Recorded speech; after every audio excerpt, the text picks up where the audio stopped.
సుందరాకాండ తాత్పర్యం 52వ సర్గ.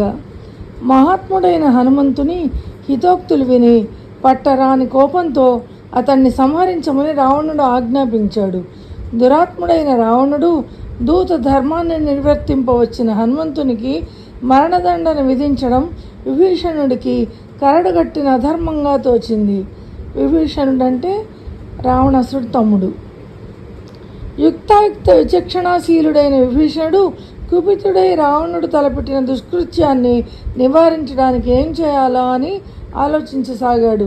తన మృదు మధుర భాషణలతో శత్రువుల మనస్సును సైతం గెలుచుకోగల దక్షత ఉన్న విభీషణుడు తన కార్యాచరణను నిశ్చయించుకున్నాడు. పిదప పూజ్యుడైన అన్నగారితో అతడి ఆదేశంలోని అనౌచిత్యాన్ని శుతిమెత్తగా ఇలా విన్నవించసాగాడు.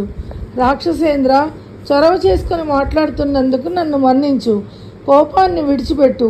నా విజ్ఞాపనను ఆలకించు. అనుచితాలను ఎరిగిన రాజశ్రేష్ఠులు దూతను ఎన్నటికీ వధించరు. ఓ సాటి లేని మహావీరుడా, దూతగా వచ్చిన ఈ వానరుణ్ణి చంపడం రాజధర్మానికి విరుద్ధం. లోక మర్యాద ప్రకారం కూడా ఆక్షేపణీయమైన నింజము. కోపంలో ఇటువంటి దుష్కార్యానికి పాల్పడడం నీ అంతటి వాడికి తగదు. నువ్వు ధర్మాలు కూలంకషంగా ఎరిగిన వాడివి. కృతజ్ఞత అంటే ఏమిటో బాగా తెలిసిన వాడివి. రాజధర్మ కోవిదుడవు. ప్రాణుల పట్ల వ్యవహరించవలసిన తీరుతెన్నులు క్షుణ్ణంగా తెలిసిన వాడివి. నీకు తెలియని పరమార్థం లేదంటే అతిశయోక్తి కాదు. అంటే రావణాసురుడికి అన్నీ తెలుసట, అన్ని ధర్మాలు తెలుసు. నీ వంటి మహత్తర పరిజ్ఞాన సంపన్నులు కూడా కోపానికి వశవర్తులైతే ఇక శాస్త్ర పాండిత్యం గడించడం వలన ప్రయోజనం ఏమిటి? అలా సంపాదించడం వృధాశ్రమగానే పరిణమిస్తుంది కదా.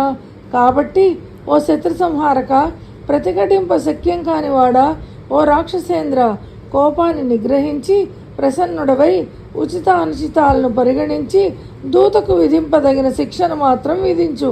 రాక్షసేంద్రుడైన ఆ రావణుడు తమ్ముడైన విభీషణుని మాటలు విని క్రోధావేశపరుడై ఇలా స్పందించాడు. శత్రు సంహారకుడవైన ఓ విభీషణ, పాపులకు మరణదండన విధించడం అనుచితం ఎంత మాత్రం కాదు.